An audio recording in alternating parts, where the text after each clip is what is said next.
నా పేరు శాంతి. నేనొక మెడికల్ స్టూడెంట్. ఒకసారి మా కాలేజ్ స్టూడెంట్స్ కొంతమంది కలిసి మా కాలేజ్‌కి దగ్గరగా ఉన్న ట్రైబల్ ఏరియాలో మెడికల్ క్యాంప్‌ని స్టార్ట్ చేశాం. మాతో పాటు కొంతమంది సీనియర్ డాక్టర్స్ కూడా ఉన్నారు. మెడికల్ క్యాంప్ 3 డేస్ ప్లాన్ చేశాం. ఫస్ట్ రోజు మేము అక్కడికి వెళ్ళేసరికి మార్నింగ్ 10:00 అయింది. ఇంకా ఆలస్యం చేయకుండా వెంటనే అందరం పనులు స్టార్ట్ చేశాం. మెల్లగా ఆ ప్రాంత ప్రజలు వచ్చి వాళ్ళకున్న అనారోగ్య సమస్యలను చెప్పడం మొదలుపెట్టారు. మేమందరం వారికి వైద్యం చేయడం స్టార్ట్ చేశాం. అప్పుడే నా వెనక నుండి ఎవరో గట్టిగా నా జుట్టు పట్టుకుని లాగారు. నేను ఒక్కసారిగా గట్టిగా అరిచాను. వెనక్కి తిరిగి చూస్తే ఒక పిచ్చి పట్టినామె. నేను గట్టిగా అరవడంతో అందరూ వచ్చారు. వీళ్ళు రావడం చూసి ఆ పిచ్చామె పరిగెత్తింది. పరిగెడుతూ పరిగెడుతూ కింద పడి తను కూడా గట్టిగా అరిచి ఏడవడం మొదలుపెట్టింది. ఏమైందా అని అందరూ ఆమె చుట్టూ గుమిగూడారు. తీరా చూస్తే ఆమె కాలికి పెద్ద గాయమైంది. ఇంకా ఆమెకు ఫస్ట్ ఎయిడ్ చేసి గాయానికి మందు రాసి కట్టుకట్టాము. కొంతసేపటికి ఆమె అక్కడి నుండి మళ్ళీ పారిపోయింది. మెల్లగా సాయంత్రం 6 అయింది. ఇంకా చీకటి పడడం మొదలైంది. మా అందరికీ ఆ ఊరి ప్రజలు తినడానికి వంట వండి ఇచ్చారు. మేము నిద్రపోవడానికి క్యాంపెయిన్ టెంట్స్ తీసుకువెళ్ళాం. రాత్రి 8 గంటలయింది. ట్రైబల్ ఏరియా అవడంతో ఆ ఊరి ప్రజలందరూ నిద్రపోయారు. స్ట్రీట్ లైట్స్ కూడా అంతగా పనిచేయడం లేదు. ఇంకా నేను, నా ఫ్రెండ్ రాధ ఇద్దరం కాసేపు అలా తిరిగి వద్దామని బయలుదేరాం. ఇంతలో ఒక ముసలావిడ ఎక్కడికమ్మా అని అడిగింది.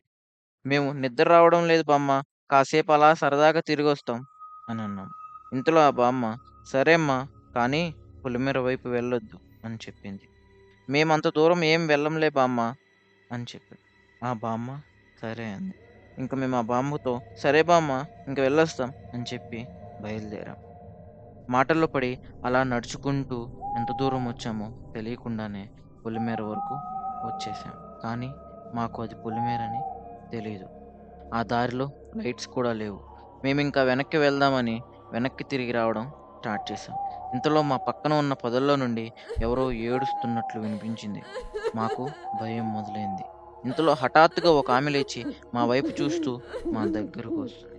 మేమింతలో మా దగ్గర ఉన్న మొబైల్ ఫ్లాష్ ఆన్ చేసి చూసాం.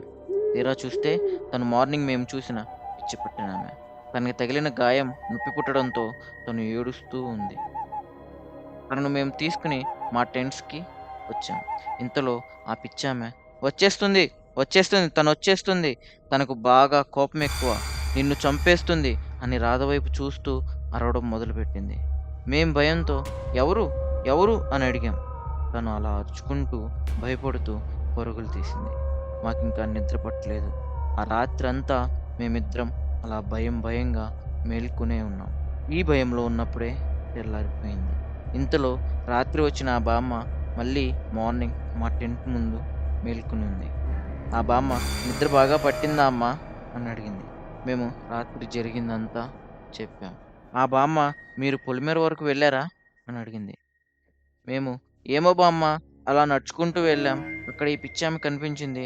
తినని తీసుకొచ్చాము" అని చెప్పాం. ఇంతలో ఆ బామ్మ భయపడుతూ "మీరు వెళ్ళింది పొలిమేరకే అమ్మా. ఈ పిచ్చిదుండేది అక్కడే" అని చెప్పింది. ఇంతలో మా సీనియర్ డాక్టర్ వచ్చి "క్యాంప్‌కన్నీ రెడీ చేయండి" అని అన్నారు. ఇంకా అలా సెకండ్ డే అంతా మెడికల్ క్యాంప్‌లోనే అయిపోయింది. రాత్రి 7 గంటలయింది.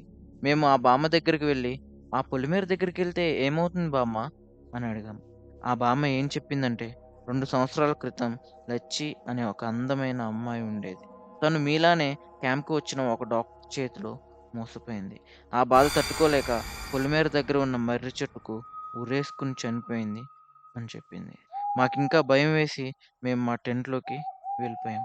రాత్రి 2 అయింది. మా ఫ్రెండ్ రాధ లేచి జుట్టు విరబూసుకుని కూర్చుంది. ఏదో సౌండ్ వస్తుందని నేను లేచి రాధని అలా చూసి భయపడ్డాను. రాధా అని గట్టిగా అరిచాను. తను వెంటనే నన్ను చూసి నార్మల్‌గా ఏమైంది అనంది. నాకింక భయం బీభత్సంగా పెరిగింది. ఇంక నేను ఆ భయంతోనే "ఏం లేదులే పడుకో" అని అన్నాను. రాత్రి 3 గంటలకు అలా మెలుకువ వచ్చి చూస్తే రాధ నా పక్కన లేదు. నేను భయంతో బయటికి వెళ్లి వెతకడం మొదలుపెట్టాను. ఇంతలో ఆ బామ్మ, అలాగే వాళ్ళ మనవడు ఇద్దరూ బయట నడుచుకుంటూ వెళ్తున్నారు. నేను ఆ బామ్మకు రాత్రి జరిగిందంతా చెప్పాను. ఆ బామ్మ ఇది లచ్చి పనే అమ్మా. పద పొలిమేరకు వెళ్దామని నన్ను పొలిమేరకు షార్ట్‌కట్‌లో తీసుకువెళ్ళింది. ఆ బామ్మ అన్నట్టుగానే మా ఫ్రెండ్ రాధ పొలిమేర దగ్గర ఉన్న మర్రి చెట్టు చుట్టూ తిరుగుతూ ఏడుస్తుంది. ఆ బామ్మ వాళ్ళ మనవడు మెల్లగా వెళ్ళి మా ఫ్రెండ్‌ని గట్టిగా పట్టుకున్నాడు. దాంతో రాధ వెంటనే ఆ పిల్లాడి పీకను పట్టుకుంది. నేను రాధా వదులు అని గట్టిగా అరుస్తున్నాను. ఇంతలో రాధ నా పేరు లచ్చి అని గట్టిగా అరిచింది. ఇదంతా చూసిన నాకు భయంతో గుండె వేగంగా కొట్టుకోవడం మొదలైంది. అయినా ఆ బామ్మ మనవడు రాధను వదలడం లేదు. ఆ బామ్మ ఏవో మంత్రాలు చదువుతూ ఉంది. రాధ ఇంకా గట్టిగా అరుస్తూ ఉంది. ఆ అబ్బాయి రాధ చెయ్యిని తన పీక నుండి తీసేశాడు. ఆ బామ్మ ఇంకా మంత్రాలు చదువుతూ తన దగ్గర ఉన్న సంచి నుండి ఏదో ఒక లిక్విడ్ లాంటి దాన్ని తీసి రాధ మీద చల్లింది. రాధ వెంటనే కళ్ళు తిరిగి కింద పడిపోయింది. ఇంకా రాధను మేము మా టెంట్స్‌కు తీసుకువెళ్ళాం. మార్నింగ్ లేచిన రాధకు ఇదేమీ గుర్తులేదు. ఇంకా తనకి జరిగిందేమీ నేను చెప్పలేదు. కానీ ఇది నా జీవితంలో మర్చిపోలేని ఇన్సిడెంట్. ఇప్పటికీ ఆ భయం నేను మర్చిపోలేనిది. నన్ను తరుముతూనే ఉంది.